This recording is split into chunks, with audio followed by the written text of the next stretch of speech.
ഇരിക്കണം സർ. യോഗം തുടങ്ങാൻ ഒരു 10 മിനിറ്റ് വൈകും. അതുവരെ അതിനെന്താ വെയിറ്റ് ചെയ്യാം. ടീച്ചർ PTA പ്രസിഡന്റ് നിലയ്ക്ക് എനിക്കുള്ള ഉത്തരവാദിത്തങ്ങളൊക്കെ ഉണ്ട്. ഞാൻ സ്റ്റേജൊക്കെ ഒന്ന് അറേഞ്ച് ചെയ്തിട്ട് വരാം. നോട്ടീസ് ഡ്രിങ്ക്സ് കൊടുത്തയക്കാം. വേപ്പിൻ പാട്ടായിരിക്കും. ഒരു വേപ്പിപ്പട്ട വരുത്തി വെച്ച വിനേ. ഓ മലയാളം ഇവർക്ക് ഇതൊന്നും ഇംഗ്ലീഷിൽ പ്രിന്റ് ചെയ്താലെന്താ? എല്ലാവർക്കും വായിക്കാലോ. ഓഹോ സുഹൃത്തെ, ഇനി പോയിട്ടേ ആ പാവ പിള്ളേരുടെ പടം എടുക്ക്. ഞങ്ങളൊരു സ്വകാര്യം പറഞ്ഞോട്ടെ. ഓടെ പഞ്ചവാദ്യം, താലപ്പൊലി, സ്വീകരണം, കണ്ടോളി കമ്മീഷണറുടെ ഒരു വില. ഓ ഒരു ജെന്റിൽമാൻ. കമ്മീഷണറുടെ യഥാർത്ഥ മുഖം ഇവർക്ക് അറിയില്ലല്ലോ. ഒരു കാമദേവൻ ചമഞ്ഞിരിക്കുന്നു. സംശയം എന്താടി? സ്വീകരിച്ചു കൊണ്ടുവരുമ്പോ എല്ലാവരുടെയും കണ്ണ് സഞ്ജീവന്റെ മുഖത്ത് തന്നെയായിരുന്നു. അതെ, ഇത്രയും നല്ലൊരു പെണ്ണിനെ, അത് DGPയുടെ മോളെ ഈ കോമാളിക്ക് എങ്ങനെ കിട്ടി എന്ന അത്ഭുതം കൊണ്ടാവും. അതല്ലടി കുരങ്ങെ, ഇത്രയും സുമുഖനായ ചെറുപ്പക്കാരന്റെ കൂടെ കണ്ണ് തെറ്റാണ്ടിരിക്കാൻ വേണ്ടിയിട്ടാണോ ഇങ്ങനെ ഒരെണ്ണം എന്നാവും. മര്യാദക്ക് എന്റെ തണലിൽ വേയിച്ചിട്ടിരിക്കടി. ഓ അങ്ങ് ഇരുന്നേച്ചാലും മതി. ഈശ്വര പ്രാർത്ഥന പാടാമെന്ന് ഏറ്റുന്ന കുട്ടിക്ക് സുഖമില്ല. ആശുപത്രി കൊണ്ടുവരിക. അയ്യോ ഇനിയിപ്പോ എന്ത് ചെയ്യും? 9Bയിലെ നിഷ വന്നിട്ടുണ്ടോ ടീച്ചറെ? ആ കുട്ടി എത്തിയിട്ടില്ല. മീനാക്ഷി, കമ്മീഷണർ വൈഫും വെയിറ്റ് ചെയ്യാണ്. ഉടനടി യോഗം തുടങ്ങണം. കൊല്ലാപ്പായല്ലോ. ഇനി ആരെ കൊണ്ടാ പാടിക്കുന്നത്? ഈശ്വര പ്രാർത്ഥന ഇല്ലാതെ എങ്ങനെ മീറ്റിംഗ് തുടങ്ങും?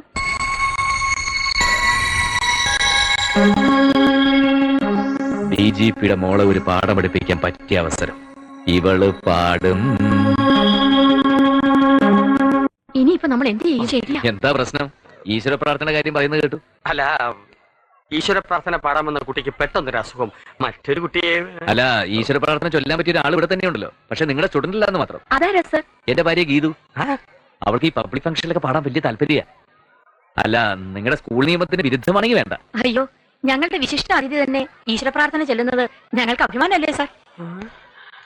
സാറിന്റെ അയൽവക്കക്കാരനാണ് ഞാൻ. മാഡത്തിന്റെ പലതരത്തിലുള്ള ഒച്ചയും കേട്ടിട്ടുണ്ട്, പക്ഷെ പാട്ടും കവിതയും കേട്ടിട്ടില്ല സാർ. എന്നാലൊന്ന് കേൾക്കണം. സർവകലാ വല്ലഭയല്ലോടു. വള്ളത്തോളിന്റെയും വയലാറിന്റെയും വൈലോപ്പള്ളിയുടെ ഒക്കെ വരികൾ അവളെ ചൊല്ലുന്നത് കേട്ട നമ്മളങ്ങനെ കേട്ടുകൊണ്ട് നിന്നുപോകും. അവളുടെ സ്വരമാതിരത്തിന് മുമ്പിൽ P. സുശീലയും S. ജാനകി ഒന്നും അല്ലടോ സാർ. എന്നാ ഈശ്വര പ്രാർത്ഥന മിസ്സസ് ഗീതു സഞ്ജീവ് അജണ്ടയിൽ എഴുതി ചേട്ടോ. സംപൂജ്യരായ വിശിഷ്ട അതിഥികളെ, സഹപ്രവർത്തകരെ, എന്റെ പ്രിയപ്പെട്ട കുഞ്ഞുങ്ങളെ, നമ്മുടെ ശിവപുരം ഗവൺമെന്റ് ഹൈസ്കൂളിന്റെ 40ാം വാർഷികത്തോടനുബന്ധിച്ചുള്ള പൊതുസമ്മേളനം ആരംഭിക്കുന്നു. ആദ്യമായി ഈശ്വര പ്രാർത്ഥനയാണ്. ഇന്നിവിടെ ഈശ്വര പ്രാർത്ഥന ചൊല്ലുന്നത് നിങ്ങൾ ആരും പ്രതീക്ഷിക്കാത്ത വിശിഷ്ട വ്യക്തിത്വത്തിനുടമയായ ഒരു സ്ത്രീരത്നമാണ്. അവരാരെന്നറിയുമ്പോൾ നിങ്ങൾ അത്ഭുതപ്പെട്ടു പോകും. ആ ഗാനമാധുരി അനുഭവിച്ചറിയാൻ നമുക്ക് കിട്ടിയിരിക്കുന്ന അപൂർവ സന്ദർഭമാണിത്. ആ മഹാപ്രതിഭ മറ്റാരുമല്ല, ബഹുമാനപ്പെട്ട പോലീസ് കമ്മീഷണർ മിസ്റ്റർ സഞ്ജീവിന്റെ ഭാര്യയും നമ്മുടെ DGP രാജശേഖരൻ നായരുടെ മകളുമായ Mises Geethu Sanjeev.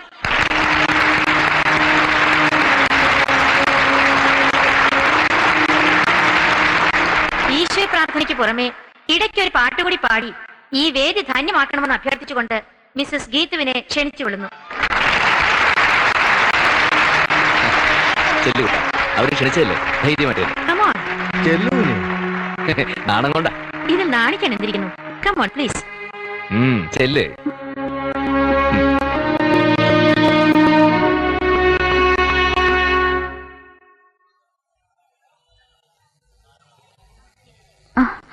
I Kant.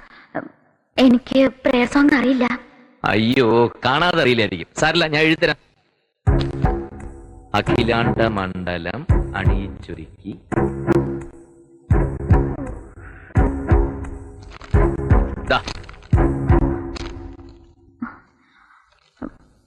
Sorry, എനിക്ക് മലയാളം എഴുതാനും വായിക്കാനും അറിയില്ല.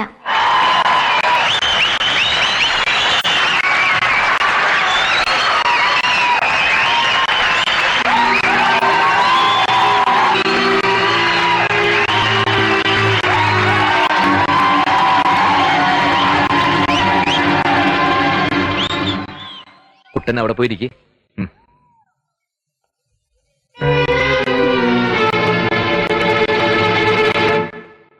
ബഹുമാന്യരെ, കൊച്ചനുജന്മാരെ, അനുജത്തിമാരെ, മലയാള ഭാഷ എഴുതാനും വായിക്കാനും അറിയില്ല എന്ന് പറയുന്നത് അന്തസ്സിന്റെയും പൊങ്ങച്ചത്തിന്റെയും ഭാഗമായി മാറിയിരിക്കുന്ന കാലമാണിത്. തന്റെ കുട്ടിക്ക് മലയാളത്തിന് മാത്രം മാർക്ക് കുറവാണെന്ന് അഭിമാനത്തോടെ പറയുന്ന രക്ഷകർത്താക്കളുടെ കാലവും. ഏത് നാട്ടിൽ പഠിച്ചാലും ഏത് മീഡിയത്തിൽ പഠിച്ചാലും അടിസ്ഥാനം മാതൃഭാഷ തന്നെയാവണം. മഹാകവി വള്ളത്തോൾ പാടിയിട്ടുണ്ട്, മറ്റുള്ള ഭാഷകൾ കേവലം ധാത്രിമാർ, മർത്തിനു പെറ്റമ്മ തൻ ഭാഷ താൻ. അത് നാം മറക്കാതിരിക്കുക.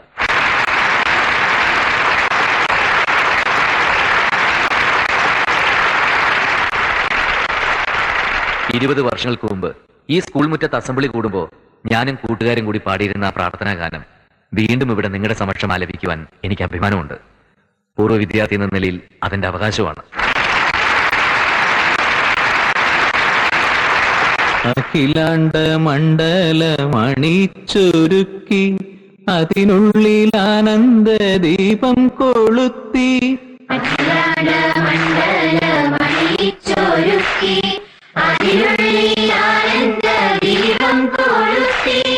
പരമാണു പൊരുളിലും സ്ഫുരണമായി മിന്നും പരമപ്രകാശമേ ശരണം നീ നിത്യം.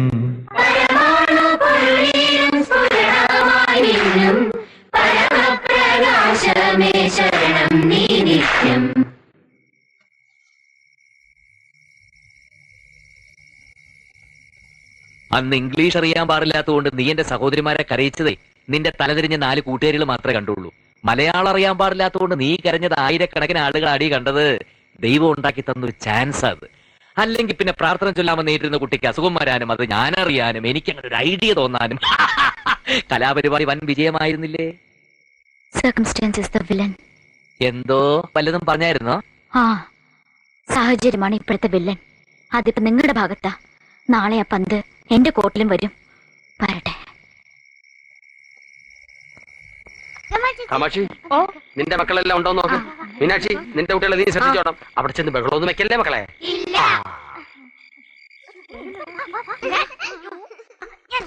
അയ്യോ, സാവിത്രി സമയായി.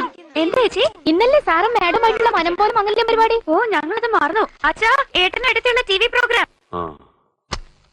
ഏട്ടാ, മനംപോലും മംഗല്യം പരിപാടി തുടങ്ങാൻ പോവാ.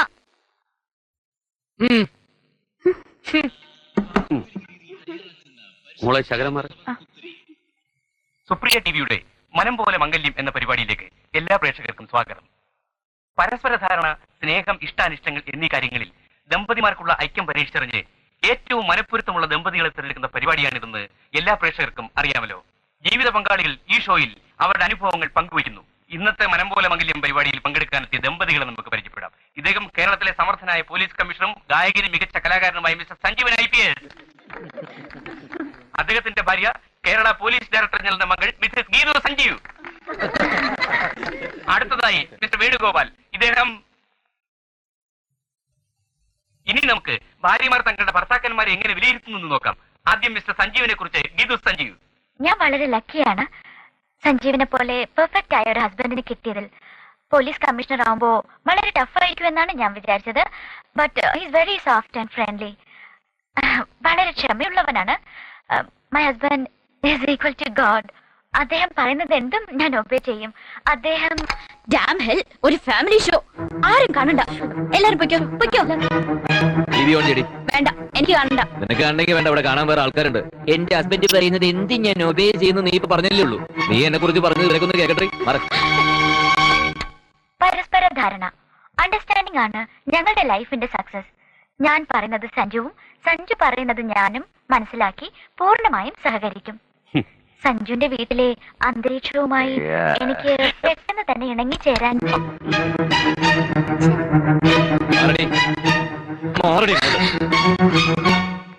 അടുത്തതായി ഭാര്യ ഒരു സിനിമയുടെ പേര് അഭിനയിച്ച് കാണിക്കുന്നു. ഭർത്താവ് ഏത് സിനിമയാണെന്ന് പറയണം. ആദ്യം മിസ്സസ് ജഗത വേണുഗോപാൽ.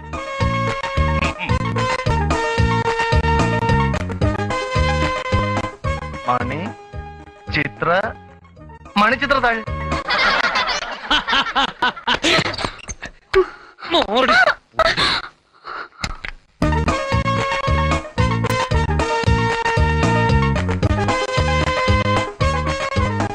ഓ, റൗഡി. ദാദാ, ചട്ടമ്പി. കല്ല്.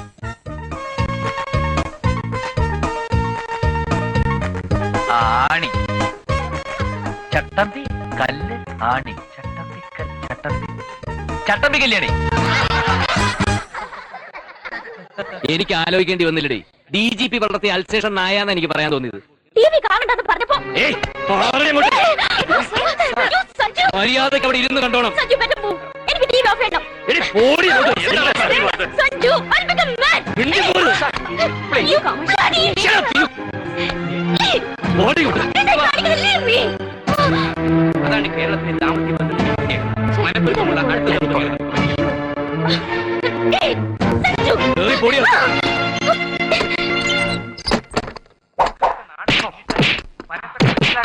പലപ്പോഴും ദാമ്പത്യത്തിന്റെ ഏറ്റവും വലിയ കീഴാമുട്ടി. അയലത്ത് സുന്ദരനായ ഒരു ചെറുപ്പക്കാരൻ വന്ന് താമസം ആരംഭിച്ചത് വെറും സംശയത്തിന്റെ പേരിൽ ഭാര്യ കിടപ്പുമുറിയിട്ട് പൂട്ടിയിട്ട് ഓഫീസിൽ പോകുന്ന ഭർത്താക്കന്മാരുണ്ട്. ഈ പറഞ്ഞതൊന്നും നിങ്ങളെ ഉദ്ദേശിച്ചല്ല.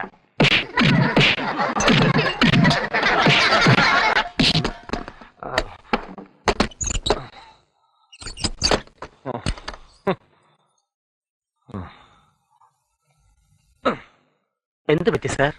എന്റെ അടിയൊക്കെ അവള് തടഞ്ഞു കളഞ്ഞു. ഓഹോ. അവള് കറാട്ടെ ബ്ലാക്ക് ബെൽറ്റ്. മാഡം സാറിനിട്ട് ചാർത്തിയോ? സാർ, സത്യത്തിൽ അവിടെ എന്താണ് സംഭവിച്ചത്? അത് ഞാൻ എന്നോട് പറഞ്ഞില്ലേ? ഒന്ന് വ്യക്തമാക്കി തരൂ. ഇപ്പൊ മനസ്സിലായോ? ഇതാണ് സംഭവിച്ചത്. ഒരു മേലുദ്യോഗസ്ഥന്റെ പേഴ്സണൽ അഫയേഴ്സിൽ കീഴുദ്യോഗസ്ഥൻ ഇടപെടേണ്ട. അണ്ടർസ്റ്റാൻഡ്? സാർ, ഈ കഥ തുറക്കുന്നുണ്ടോ?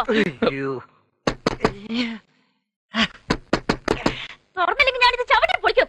ചവിട്ടി പൊളിച്ചാൽ നിന്റെ പല്ല് 32 ഞാൻ അടിച്ച് തെറിപ്പിക്കും. അതൊക്കെ തുറക്കാനാ പറഞ്ഞത്. ഇല്ലടി, നീ ഇതിനകത്ത് കിടന്ന് ഇഞ്ചിഞ്ചായിട്ട് ചക്രശ്വാസം പോലെ ചോട്ടിങ്. ഞാൻ ഡാഡിയെ വിളിച്ച് അറിയിക്കും. നിന്റെ ഡാഡിയുടെ തല അത്രക്കായോ? എന്നെ അടിച്ച് പൊളിക്കും ഞാൻ. എങ്കിൽ നിന്റെ കൈ ഞാൻ വെട്ടും. അങ്ങനെ ഇന്നത്തെ മത്സരങ്ങളെല്ലാം അവസാനിച്ചിരിക്കുകയാണ്. സ്നേഹം, പരസ്പര ധാരണ, ഐക്യം എന്നീ രംഗങ്ങളിൽ ഒന്നാം സ്ഥാനത്തെത്തിയത് മിസ്റ്റർ സഞ്ജീവൻ, മിസ്സസ് സഞ്ജീവൻ. അവർക്കുള്ള സുപ്പി ടിവിയുടെ ഉപകാരം ഇപ്പോൾ നൽകും.